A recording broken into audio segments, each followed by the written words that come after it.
संबंध महाराष्ट्रभर गेल्या 3 दिवसापासून पुन्हा एकदा खळबळ उडाली. ती MSEDCL कडून एक मेसेज आला आणि त्या मेसेजमध्ये 48 तासाची मुदत जी देण्यात आली आणि 17/8/2021च्या भारत सरकारच्या राजपत्राचा उल्लेख करून 48 तासाच्या नंतर किंवा आतमध्ये तुमच्याकडे आता स्मार्ट मीटर लागतील आणि त्याचे असे फायदे आहेत आणि ते लावायला येणाऱ्यांना तुम्ही सहकार्य करा, अशा प्रकारचं ज्यावेळेस मेसेज आला त्यावेळेस महाराष्ट्रामध्ये खळबळ उडाली. त्याचं कारण असं की मुख्यमंत्री देवेंद्र फडणवीस विधानसभेमध्ये म्हणाले की स्मार्ट मीटर लागणार नाही. तसा प्रकारचा नरेटिव्ह तुम्ही सेट करू नका. असं असताना जेव्हा मुख्यमंत्री म्हणतायत की स्मार्ट मीटर लागणार नाहीत आणि मग आता कसं काय मेसेज आला? त्यामुळं सर्वप्रथम महाराष्ट्रातल्या जनतेला माझी नम्र विनंती आहे की मुख्यमंत्री वेगळे आणि महावितरण वेगळं असं समजू नका. मुख्यमंत्री हे महावितरणचे बॉस आहेत. महावितरण जे करतंय ते मुख्यमंत्र्यांच्या आदेशाने आणि ते ऊर्जा मंत्री देखील आहेत. आणि त्यामुळं मी पुढे तुम्हाला सगळं उलगडा करून सांगणार आहे. सर्वप्रथम सर्वात मोठा संभ्रम निर्माण केला ते एका व्हिडिओनी, त्याच्यावर मी येणार आहे. परंतु सर्वात अगोदर आपल्यासाठी आपल्या प्रश्नांची उत्तरं ही कुठं भेटतील ते या कायद्यामध्ये आणि आपल्या संविधानामध्ये. हा आहे 2003चा विजेचा कायदा आणि याचं कलम 47 जे आहे, या 47 बद्दल एक प्रकारचा संभ्रम निर्माण केला. आतापर्यंत निर्माण केलेले सर्व संभ्रम, अगदी मुख्यमंत्र्यांपासून तर अगदी वेगवेगळे जे काही खोटे नाटे अजूनही येत आहेत. आज येत आहे की नाही आता मुख्यमंत्र्यांनी आदेश दिले थांबवा सगळं, असं काहीही नाही हे मी तुम्हाला सांगणार आहे. कलम 47 बद्दल एक संभ्रम निर्माण केला गेला मुद्दामून की या कलम 47(5)च्या उपकलम 5 प्रमाणे मीटर कोणतं लावायचं हे ठरवण्याचा तुम्हाला अधिकार आहे, अशा प्रकारचं सांगण्यात आलं. हे कलम 47 आहे. बाजारातून पुस्तक घ्या आणि वाचा. या कलम 47 मध्ये असं काहीही लिहिलेलं नाही, उलटा आपल्या विरोधात लिहिलंय. हा कायदा 2003ला आला आणि 2003ला अटल बिहारी वाजपेयी सरकार होतं. त्यावेळेस त्यांनी ही तरतूद करून ठेवलेली आहे. काय म्हणतंय कलम 47? कलम 47चा मथळा आहे पॉवर टू रिक्वायर सिक्युरिटी.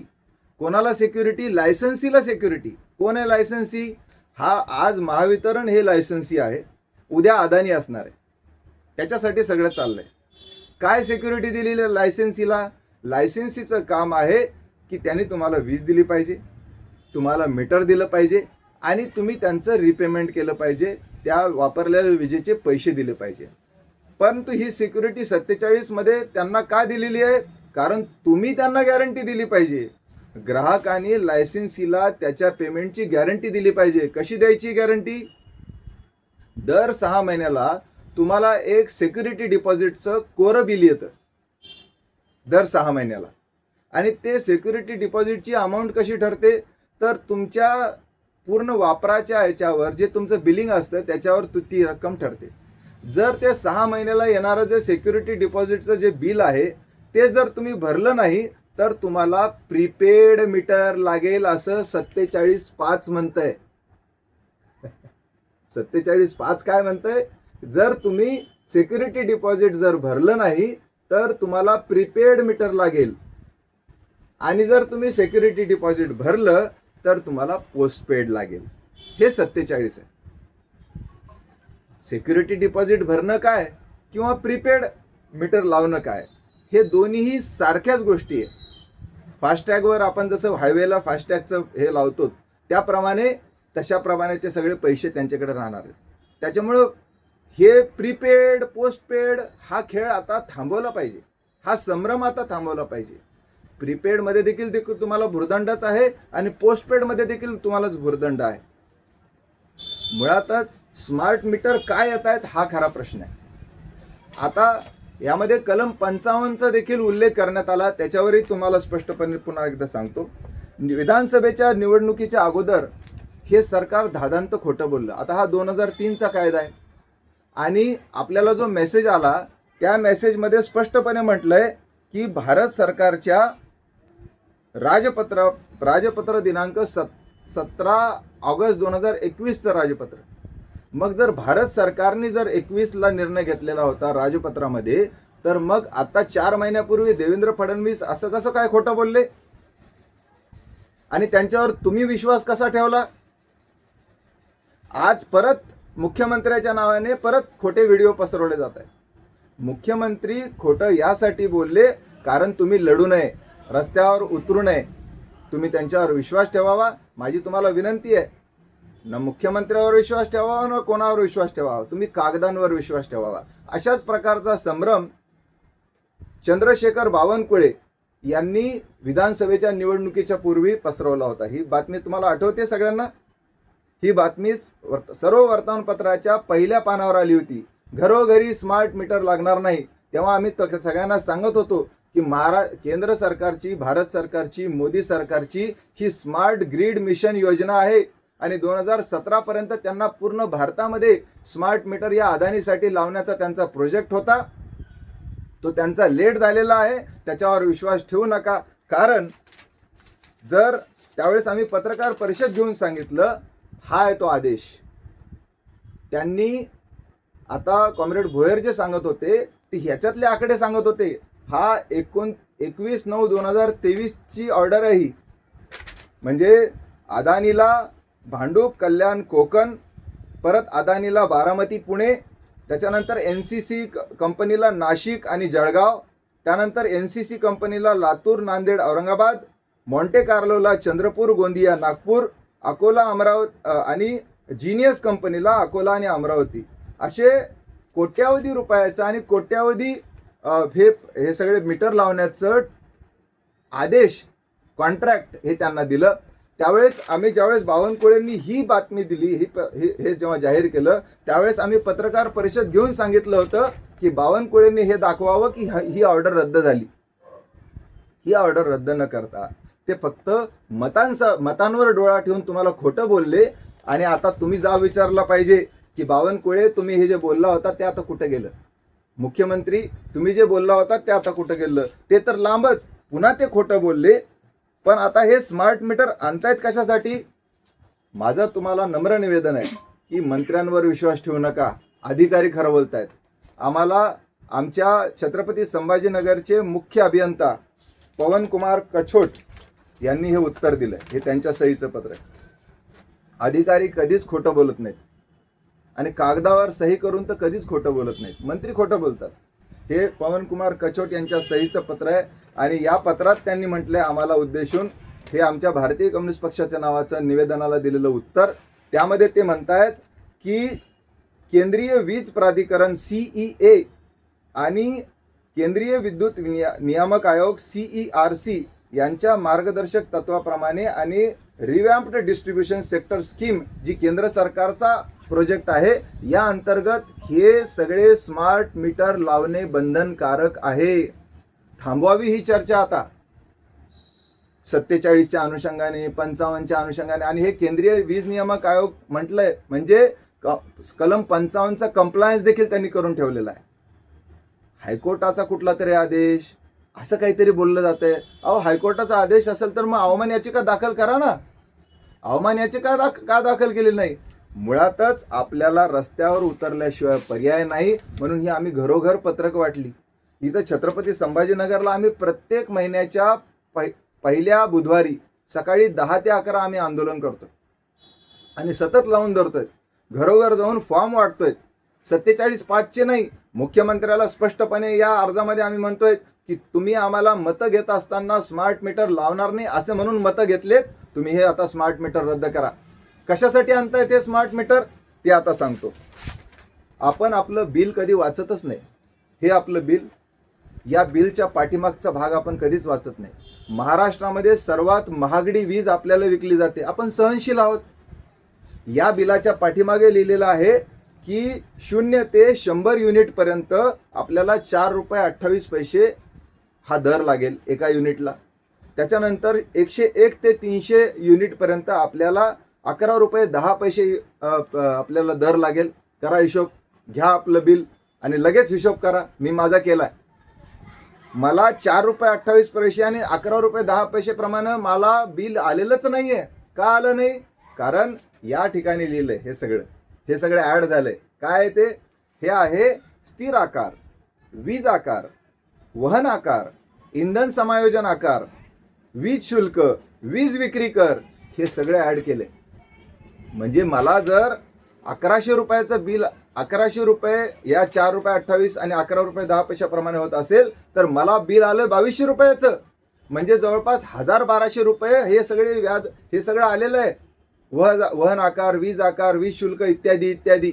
आणि मग माझ्या खिशातून जे चाललेलं आहे त्याचा जेव्हा मी भागाकार केला, तर मला 1 युनिट वीज आज महाराष्ट्र सरकार मला 14 ते 15 रुपये दरानं 1 युनिट वीज आपल्याला देतं. काही आमचे सोलरचं लावणारे म्हणजे ते सरकारचे प्रधानमंत्री सूर्यघर योजना, त्यांना असं स्वप्न बघत होते की मला 0 बिल येईल. त्याचा पण अभ्यास केला आम्ही. एकीकडं 14 आणि 15 रुपये युनिट हे तुमच्या माझ्यासारख्या ज्यांच्याकडे सोलर नाही त्यांना लागतंय. तर ज्यांच्याकडे सोलर आहे, ज्यांनी 1.5-2 लाख रुपये खर्च करून सोलर लावलेलं आहे, त्यांचं 0 बिल केव्हा येईल? जेव्हा त्यांचं हे 1.5-2 लाख रुपये वसूल होईल त्याच्यानंतर 0 बिल येईल. किमान त्यांना 4 ते 5 वर्ष द्यावे लागतील, त्याच्यानंतर 0 बिल यायचं स्वप्न ते बघत होते. आणि तेवढ्या स्मार्ट मीटर धडकलं. काय स्मार्ट मीटर धडकलं? या स्मार्ट मीटरमुळं, आता सोलरमुळं त्यांना, सरकारला असं वाटलं की या सोलरमुळं तर आपल्याला त्यांना लुटताच येणार नाही अदानीसाठी. तर म्हणून त्यांनी सोलरवाल्यांसाठी नवीन आता हे आणलं, रिस्ट्रिक्शन्स आणल्या, त्यांच्यावर बंधनं आणली की सोलरवाल्यांकडून वीज घेत असताना ते 41 पैशानं घेतात आणि त्यांना देत असताना 17 रुपयानं देतात. वा, काय हिशोब आहे. आणि आता त्यांनी सोलरचे आमचे ग्राहक मग ते म्हणत होते की आम्ही जास्त वीज जनरेट करू म्हणजे मला 0 बिल येईल. तर आता त्याच्यावर बंधन आणण्यासाठी सरकारने परत निर्णय घेतला, तुघलकी निर्णय, की ज्याचं बिल जेवढं येत असेल, समजा 200 युनिट त्याचं जर त्याला लागत असतील आणि त्याने 300-400 युनिट जर जनरेट केलं, तर त्यांना वाढीव जे तुम्ही जनरेट करताल त्या वाढीव जनरेशनवर 60 रुपये प्रति युनिट प्रमाणे तुम्हालाच दंड लावू. वा, फडणवीस साहेब फारच छान. अदानीचं किती भलं करताय तुम्ही, हा समजून घेण्याचा प्रश्न आहे. आणि म्हणून हे 14 रुपये 15 रुपये हे देखील आपल्याला खूप महाग झालेलं आहे. याचं देखील अर्ध करायला पाहिजे. हे तर दूरच, त्यांनी हे स्मार्ट मीटर आणत असताना अजून एक गोष्ट केली अदानीसाठी. हे तुम्ही वाचलंच नाही, सगळ्या वर्तमानपत्रामध्ये छापून आलंय. हे आहे वीज नियामक आयोगासमोर महावितरणने दिलेला प्रस्ताव. ही आहे केस नंबर 217/2024. बारीक बारीक बारीक बारीक आहे, आपण वाचलंच नाही ते. आणि याच्यामध्ये त्याच्याबद्दल काय म्हणाले ते? त्याच्याबद्दल म्हणाले की आम्ही वीज दर कमी करण्याचा प्रस्ताव दिलेला आहे. एप्रिल 2024चाच आत्ता प्रस्ताव मंजूर झालेला आहे. आताचे रेट एप्रिल 2024ला लागू केलेले आहेत आणि लगेच एका वर्षात दुसरं परत दरवाढीचा प्रस्ताव.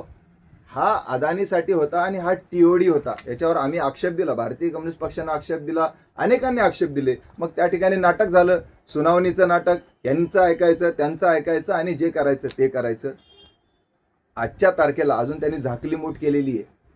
ती झाकली मूठ अशी आहे की आज 14 रुपये युनिट आहे, याच्या चौपट म्हणजे 56 रुपये युनिटने त्यांनी मंजूर करून ठेवलेलं आहे आणि स्वतःच स्टे करून ठेवलेलं आहे.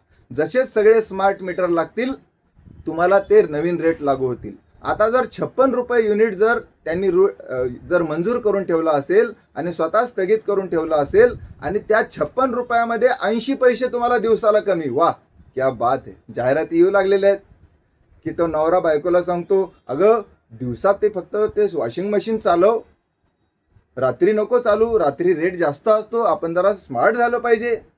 अरे दादा, ते 80 पैसे कमी कशातून करतायत? 14 रुपयामधून नाही कमी, 56 रुपयामधून 80 पैसे कमी करतायत. दादा, कोणाला मूर्ख बनवतायत तुम्ही? आणि त्यामुळं लोकांना आता कळालेलं आहे की हे स्मार्ट मीटर चांगलं नाही. UPतल्या नागरिकांना कळालेलं आहे, ते उचलून फेकून देत आहेत. आता तुमची बारी आहे. आम्ही मागणी अशी करतोय भारतीय कम्युनिस्ट पक्षातर्फे, प्रत्येक महिन्याच्या पहिल्या बुधवारी जुबली पार्कच्या छत्रपती संभाजीनगर महावितरण कार्यालयासमोर 1 तास द्या, अशी आमची तुमच्याकडेच मागणी आहे जनतेकडे. फक्त सोशल मीडियात करून हे होणार नाही, तुम्हाला रस्त्यावर उतरावं लागेल. आणि मुख्यमंत्र्याला आणि सर्व ज्यांना ज्यांना तुम्ही निवडून दिलं त्यांना जाब विचारावा लागेल की हे काय चालवलेलं आहे तुम्ही. नुसतं एवढंच नव्हे तर आमच्याकडे आमच्या नागरिकांच्या सुरक्षेची देखील त्यांनी कॉम्प्रोमाइज केलेलं आहे, समझोता केलेला आहे. आमच्याकडे इकडं अजवा नगर आणि बकवाल नगरमध्ये 3-3 फुटावर स्मार्ट मीटर लागले. म्हणजे NCC कंपनीला कॉन्ट्रॅक्ट दिलं, NCCनं परत दुसऱ्याला दिलं, दुसऱ्यानं परत तिसऱ्याला दिलेलं असेल आणि नफा मिळवण्यासाठी त्यांनी कॉम्प्रोमाइजेस केले. निकृष्ट दर्जाचं मटेरियल वापरलं, कसं तरी थातूर मातूर केलं, त्या वायरी उघड्या करून ठेवल्या आणि एका अचल अस्वले नावाच्या एका मुलीला करंट लागला. ती मुलगी अधू झाली.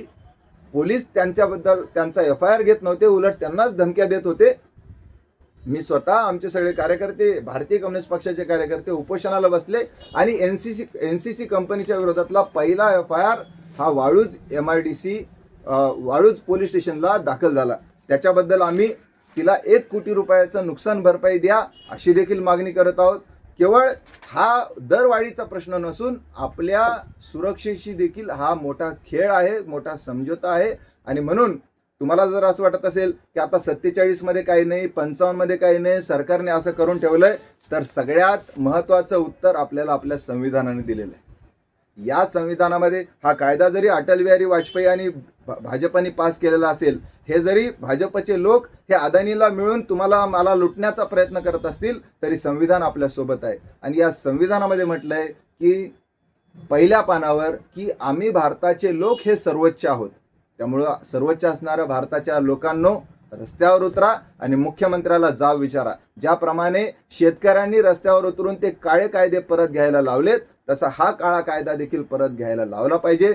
जोपर्यंत वीज दरवाढ रद्द होत नाही एप्रिल 2024ची आणि त्यानंतरच्या 217/2024ची, जोपर्यंत स्मार्ट मीटर म्हणजे स्मार्ट ग्रीड मिशन योजना जी केंद्र सरकारची, मोदी सरकारची, ती रद्द होत नाही, जोपर्यंत जे लावलेले स्मार्ट मीटर आहेत ते काढून घेतले जात नाहीत, जोपर्यंत लोड शेडिंग रद्द होत नाही, तोपर्यंत आपल्याला लढतच राहावं लागेल, रस्त्यावर उतरावंच लागेल.